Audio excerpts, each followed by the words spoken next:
こんにちは。三味線工房三原式講家の匠です。今回でこのポッドキャストの収録が4回目の収録になるんですけど、毎回聞いていただいている方ありがとうございます。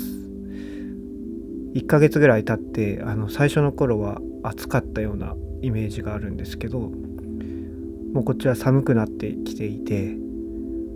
時間が経つのが早いなと感じているんですけど、このポッドキャストの内容っていうのが、工芸とかに関する内容を話しているんですけど、そこまで多くの方に関係がある内容ではないので、どのくらいの方が聞いていただけるかなと思っていたんですけど、毎回聞いてくださる方が結構いらっしゃって、あとはコメントとかいいねとか反応とかもいただけてすごく嬉しいです。で、今まではビデオも撮っていたんですけど、今回ちょっと音声だけにしてみました。っていうのもちょっと最近展示会とかイベントとかがあって、忙しいっていうのもあって、このポッドキャストを細々とでもなるべく長く続けていきたいなと思っているので、ちょっとハードルを一旦下げてみようかなと思って音声だけにしてみました。もしかしたら今後も音声だけになってしまって、で海外から見ていただいている方もいらっしゃっていて、ちょっとその方にとっては字幕だけの画面になってしまうかもしれないんですが、そうですね、興味のある方、工芸とかそういう職人みたいなものに興味のある方に、届けていけたらいいなと思っていますので、これからも楽しんでいただけたら嬉しいです。で、あとは何人かの職人さんとかにも声をかけさせていただいて、で出ていただけるっていう方もいらっしゃっているので、今後はいろんな職人の声を聞いて届けていくような回も作っていきたいと思ってますので、それも楽しみにしていただけたら嬉しいです。で、今回なんですけど、今回は、工芸とサステナブルっていうテーマについて考えるきっかけがあったので、そんなテーマで話していこうかなと思っています。サステナブルっていう言葉って最近近年よく耳にするんじゃないかなと思います。サステナブルっていうのは持続可能なっていう意味の言葉なんですけど、環境とか社会経済が長く続いていくっていうことを目指す考え方です。で、それを具体的な目標に落とし込んだのが SDGs っていうものなんですけど、この SDGs の中にはいろんな達成目標があって、例えば貧困をなくそうとか、すべての人に健康と福祉をみたいな、いろんな達成目標があるんですけど、その中の一つに作る責任、使う責任っていう項目があるんですよね。で、これは環境に配慮したものづくりとか持続可能な消費の在り方を目指すもので、その背景には現在の大量生産大量消費を前提にしたものづくりによる、環境汚染とか環境破壊とかそういった問題が背景にあります。で、このような目標ができたことで今、いろんな国の世界中のものづくりが、徐々に持続可能で、環境に優しいそういったあり方を目指すようになってきています。で、こういった流れがものづくりの世界ではあると思うんですけど、でこの流れが僕は工芸の産地にとって今チャンスなんじゃないかなと思っていて、今もちろん後継者不足とか原材料の確保が難しいとか市場が小さくなっているっていうように、工芸はいろんな課題を抱えています。なんですけど、工芸っていうものはもともと天然素材を使ってものづくりをしていたり、あとは修理を前提にしてものづくりをしていたり、そのもともと持続可能なものづくりの考え方っていうのを持って続いてきたものだと思っていて、っていうのも工芸ってたくさんのものを一気に作ることができる、そういう機械とかが出てくる前からあったもので、そういう時代にはたくさんのものを作ることができなかったわけですね。なんで一つのものを長く使うっていうことを前提にして考えられていて、でその循環の中にはそのものが壊れたら直して使い継ぐっていう考え方が根付いていました。でこの考え方っていうのがこれからの社会が必要としている考え方なんじゃないかなと感じています。でそういったことを考えるきっかけになったあるニュースがありまして、それが先日ですね、中川正七商店っていう工芸とかそういったものを軸にした小売製造をしている企業、あとは工房とか、そういう工芸の関係のコンサルティングみたいなのをやっている会社があるんですけど、その中川正七商店っていうのが B コープっていう認証を取得したっていうようなニュースを見ました。でこの B コープっていう言葉はあんまり聞き慣れない言葉だと思います。僕もこれあんまり聞きなじみがなくてちょっと調べてみたんですけど、 B コーポレーションっていう国際的な認証で、その企業がどれくらい環境とか社会に配慮しながらでかつ利益とか社会的な価値を両立できているかっていうことを評価する制度みたいです。でこれは環境とかコミュニティ、働く人、ガバナンス、顧客みたいな複数のそういう視点からその企業の活動を総合的に見て判断しているそうで、今日本ではだいたい60社くらいの企業がこの認証を受けているみたいです。この認証の取得っていうのがかなり難しいみたいで、その企業がどんな取り組みをしているのかっていうのを証明するために、いろんな質問とか提出する書類が求められるみたいなんですね。で例えばその質問の中には、その会社の製品とかサービスは社会的課題を解決するものであるかっていうような質問だったり、環境負荷を減らすためにどんな取り組みをしているかみたいな質問があって、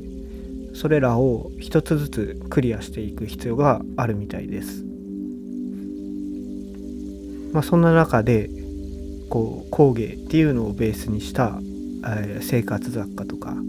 産地の支援を行う、この中川正七商店っていう企業がこの国際的な認証を受けたっていうのはすごく大きな意味を持つ出来事なんじゃないかなと思っています。これは工芸が本来持つ持続可能性を改めて世の中に示すことにもなりますし、これをきっかけに持続可能なものづくりとか暮らしの在り方っていうのをもう一度考えるきっかけになるんじゃないかなと思っています。でこ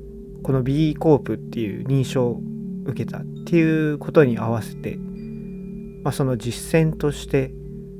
中川正七商店が工芸のしまい方を考える循環プログラムっていうのを発表されていました。これがどういったものかってっていうと、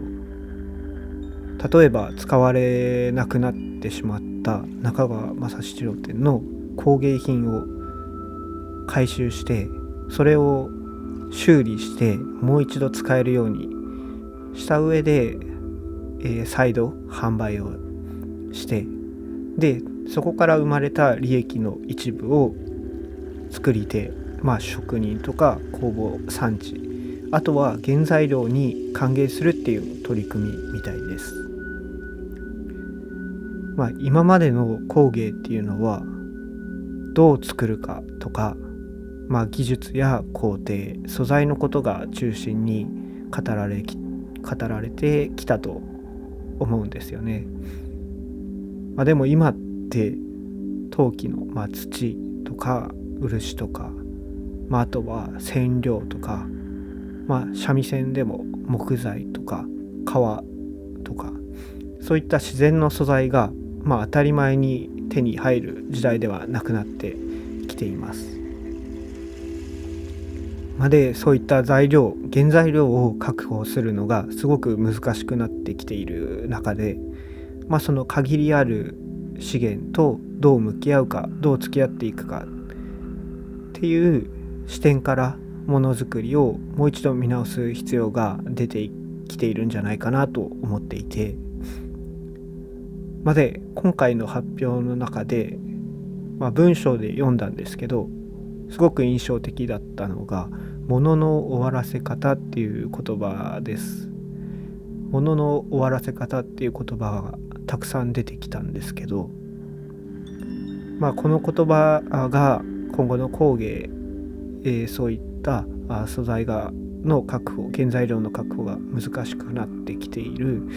工芸の業界において、一つの、ヒントになる考え方なんじゃないかなと、思いました。この作るっていうことの先に、使われなくなったものとか使えなくなったもの、使い終わったものとどう向き合っていくかっていうことを考えていくことで、その持続可能なものづくりと暮らしを作っていくということができるんじゃないかなと思っていて、でこれっていうのは本来工芸が持っていたそういう修理とかを前提にしたものづくりっていうことで、その工芸の本来持っている魅力を、今改めて考え直すっていうことでもあるんじゃないかなと思っています。で今回この中川政七商店がやろうとしていることっていうのが、その直してものを使い継ぐっていう感覚を、この今の世の中の仕組みの中でしっかりと設計し直すことなんじゃないかなと思っていて、で一個このプログラムの中で私が面白いなと思ったことが、この商品使われなくなって、壊れてしまったりした商品を回収する際に、この器をどんな時に使っていたかとか、この器にどんな思い出があるかみたいな、そういうもともと使っていた人のエピソードをメッセージとして残せて、でそれが再販売する時に次の使い手の方に、そのメッセージが伝わるように渡されるっていう仕組みを考えてるみたいで、これは今までのリサイクルとかリユースとか修理とかとは違って、その使ってきた人が、その器とかその道具とかを使ってきた時間とか、記憶とかそういったものも合わせて循環させるっていうような仕組みで、この終わらせ方のデザインっていうのがすごく面白いなと思ってみました。でこれすごくいい取り組みだなと思ったんですけど、じゃあなんで今までこういった仕組みっていうのがなかなか作られてこなかったのかっていうことを考えてみると、この使われなくなった道具を回収して直してもう一度販売するっていう、ことは、なかなか大変な仕組みなんじゃないかなと。で、大変な仕組みだからなかなかできる仕組みを作ることができてこなかったんじゃないかなと思いました。例えば配送のコストだったり、どのくらいの品質を保つのかっていう品質の保証とか衛生チェックとか、あと在庫の管理とか、それらが新しい商品を作って販売するっていう時とは、全く違う仕組みが必要になるんだと思いますし、さらに言うと修理をする現場工房も新品を作る工程とは修理の工程っていうのは、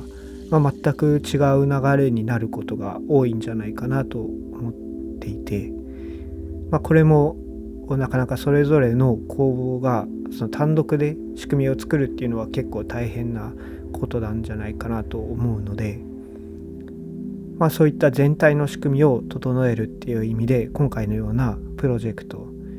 を中川雅史商店のような企業が挑戦をしてくれるっていうことは、工芸に関わる人にとってはとってもありがたいことですし、私たち職人としてもこのようなプロジェクトに関連して、一つの道具を修理したり使い継ぐっていうことを考えながら、このプロジェクトに協力できることがあればいろいろなことをやっていきたいなと思います。で、こうした仕組みが動き出すと、今までみたいに使い終わったら捨てるっていうような考え方ではなくて、使えなくなったり壊れたりしたら、修理をして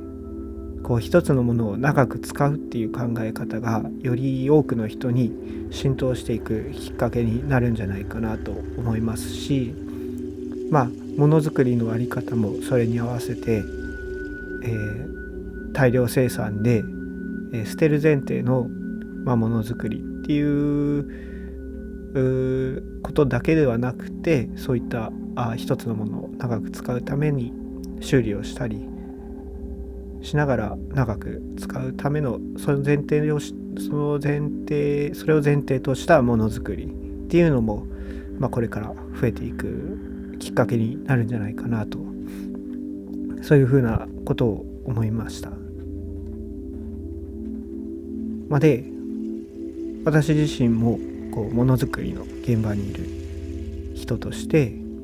いいものを作るっていうことだけじゃなくて、それをどう終わらせるか、どう次につないでいくかっていうところまで考えて、ものづくりをしていきたいなと思いました。で、今回話をしたこの中川雅史商店の工芸のしまい方を考える循環プログラムっていうのは2026年の1月下旬あたりから、第1弾として最初は陶磁器の回収からスタートをする予定とのことです。なので、このプログラムに興味のある方はぜひ調べてみていただけたらなと思っています。ということで、今回は、この中川雅史商店のしまい方、工芸のしまい方を考える循環プログラムの発表から、その工芸とサステナブルっていうことについて考えてみました。今回は、この辺りで終わりにしようかなと思ってます。最後まで聞いていただきありがとうございました。番組のフォロー、グッドボタン、コメントなどしていただけると大変励みになりますので、ぜひよろしくお願いします。それではまた次回お会いしましょう。